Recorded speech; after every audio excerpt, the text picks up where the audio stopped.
Hey guys, it's Katie, and I'm here today to talk about a topic that's kind of become a little bit popular on Booktube lately, and that is Booktube dying?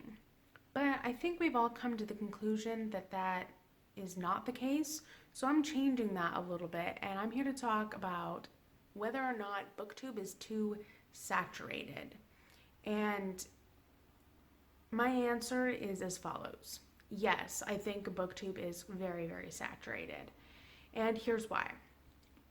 We as a community are forever growing. There are always going to be people out there who read books and want to talk about books, and this is just kind of like one giant book club in a lot of ways.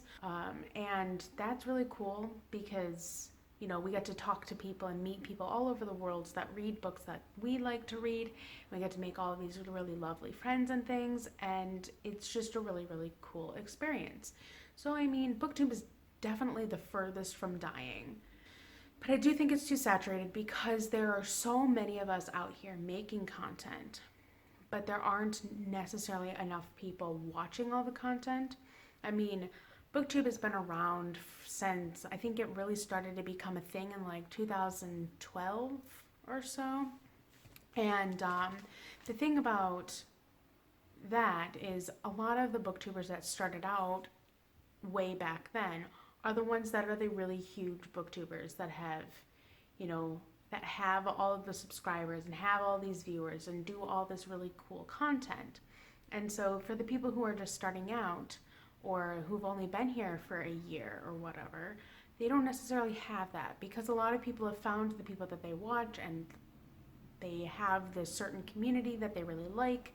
And so it's just, in some ways, it's kind of harder for people to start out now because of the amount of people that there were before this. And so, it's kind of a double-edged sword. So it's like, is Booktube dying? No. But it is harder to start a channel now because there are so many people out there that are currently settled, if you get my meaning. Also, another thing I want to point out is another reason Booktube is not dying and that it is too saturated is if you really look at the overarching community. So think of it as kind of like a tree. The overall tree with the trunk and its roots and everything is all books. Then you get into the branches and the leaves, and those are the sub-communities within the overall community.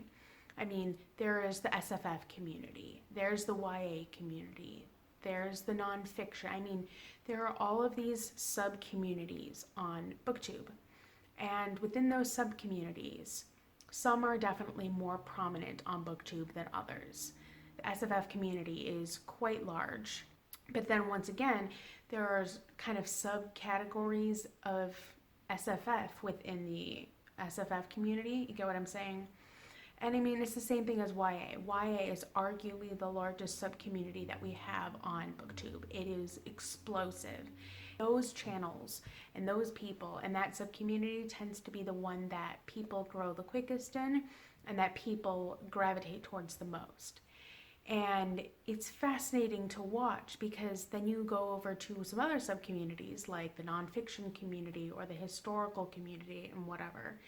And they're very, very small. While I don't think Booktube is dying and that it's very, very saturated in a lot of ways, there are some sub-communities that I think need maybe a little bit more love.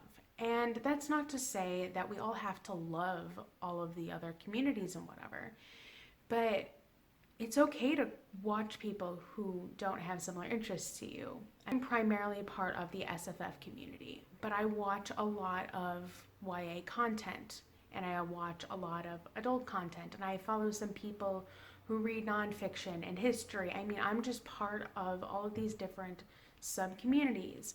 And it's really cool because there have been times where I found other books that I didn't necessarily think that I was going to like, but I decided to give it a try because this content creator that I've been watching and I really enjoy explained it in such a way that made me want to at least check it out.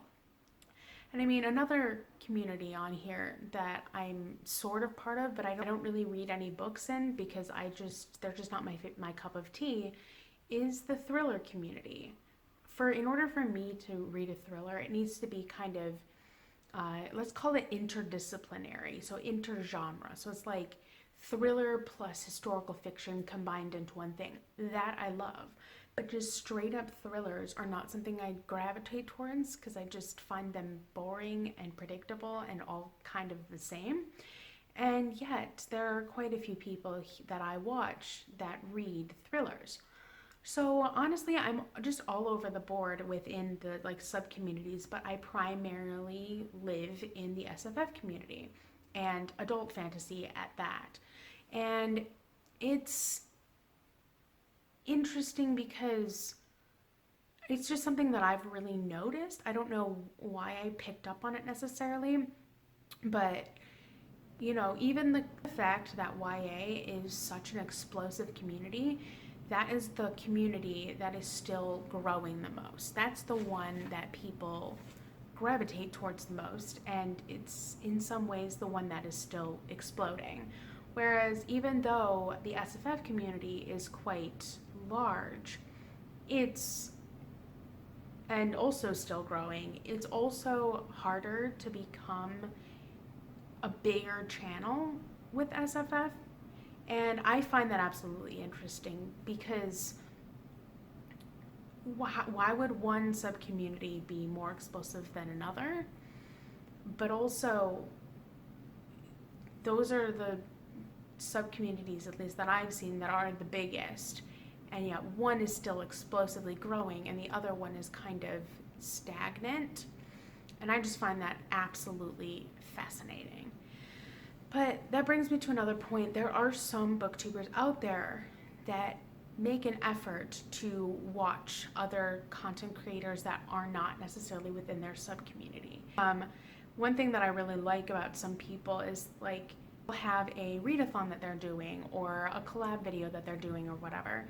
And if people make a review or do a vlog of them doing their readathon, even if they're not something that they're following, certain people will go and watch the other people's videos and interact with you a little bit more because of that experience. So I mean, there are things that we can do to bridge our subgenre communities in other ways. I mean, we don't all have to like the same kinds of books, and we're just not going to. That's not the way that the world works. But in order to kind of make our community more tight-knit and more inclusive, I just love the idea of collab videos and readathons and I don't know, like panel discussion videos. They're just so unique because it's combining different people's interests and experiences with books and kind of tying it together in a really unique way. And I just really, really enjoy it because it's like you can make new friends through these collab videos or through these readathons and whatnot. And it just expands our community in a different way than we've already kind of been expanding. Because I mean, the thing about Booktube is you're gonna meet people, and it's like real life. Some are gonna be really great friends, and some are gonna be, only okay friends. And that's completely normal. You're not gonna be best friends with everybody, but you are gonna interact with quite a few people, in theory. And I think that we should try and actively branch out more to do that. I just really wish more people would branch out. That's the gist of what I'm trying to say. I mean, and we interact on other platforms like Instagram and Twitter. Like Book Twitter and Book Instagram are both super both really popular and really engaging. And I've in some ways made better friends with people over there rather than just within the bookish community on YouTube itself, because you get to talk to people in a different way. You get to ask more questions, and just kind of getting to know people behind the camera is just really neat too. So I mean, definitely if there's someone you want to be friends with, like I'd say definitely try and reach out to them, because knowing how inclusive and how outgoing this community can be in a lot of ways, there's just a lot to be said about like going to someone's DMs or using the chat function or something on another social media platform and just talking to someone or trying to just reach out, because that's honestly a really good way to do stuff. But also, I know a lot of people talk about inclusivity on YouTube being an issue. And in some ways, I would agree, because as I said, it all just comes down to this subgenre category and whatever is going on within that subgenre at any given point. The bigger the community, in some ways, the more drama there is. So I know that people in the YA community, they always talking about drama that's going on. But then you go over to, I don't know, the nonfiction or the SFF community, and you don't get as much of it. And I don't know what it is. Maybe it's just subscribing to the theory that the bigger the sub community, the more drama and the more people are going to disagree and have something to say about something. But that also doesn't make sense, because as I said, the SFF community is quite large. Like, fantasy is quite a popular genre on Booktube. And yet, we don't have as much drama over there, at least among the people that I follow and talk to on a regular basis. And I know I keep harping on these two, but that's just because they're the two sub-communities I'm the most active in and the ones that I see the most, because, I'm part of the SFF community, but I also watch a lot of people who are in the YA community. And I can't necessarily talk about a lot of the other genres like nonfiction. I talk to a few people who read it, but not in great depth. And same thing with the mystery or thriller category. I'm talking about what I know and what I'm seeing.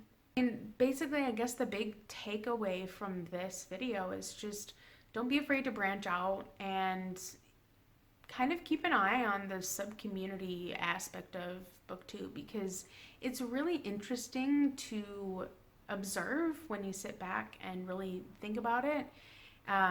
I really don't think Booktube is dying, but I do think that certain parts of Booktube are incredibly oversaturated. And I talked about some examples before. And I don't know how to fix it. We can continue doing shout outs. Those are always great, but in some ways I feel like we all shout out the same people constantly. And those are the channels that tend to do the most growing.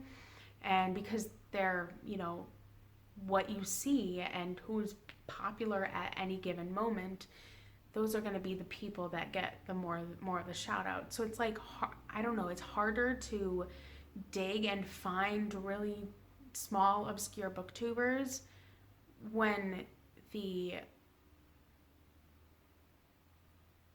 bigger ones kind of suck all of the sunlight out, if you know what I mean. So I don't know how to fix the problem of being more inclusive and, being more inclusive and, bridging the gaps, because as I said before, it's hard to find the really tiny ones unless you explicitly go and look for it. But then everyone's going to find different ones, and I don't know, it's a complicated situation, and it's really difficult, especially with how oversaturated the bookish community is.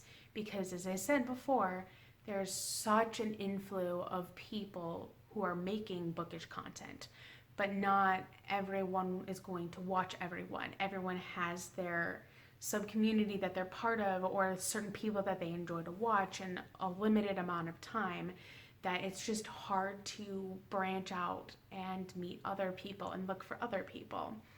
But really, just doing shout outs when we can, creating readathons, doing collabs, things along those lines are really what is going to, I think, ultimately end up bridging more of our community together, because those kinds of things are wide and broad, and a lot of people tend to flock to them.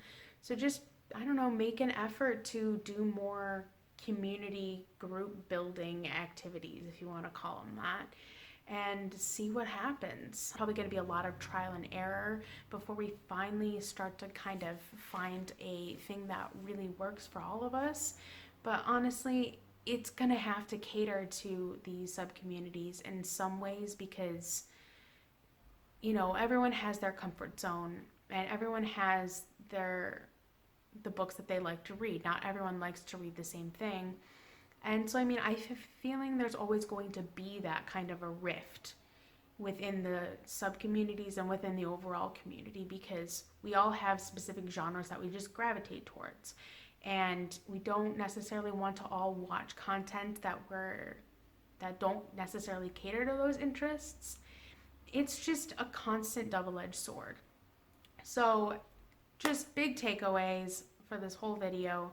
I guess in order to try and branch out, be more inclusive, and try and find other people, just do more shout outs, do collab videos, do like panel discussions on a specific topic, or readathons. Like, those are the main activities that we can do to try and bridge the gaps and trying to bring more people closer together.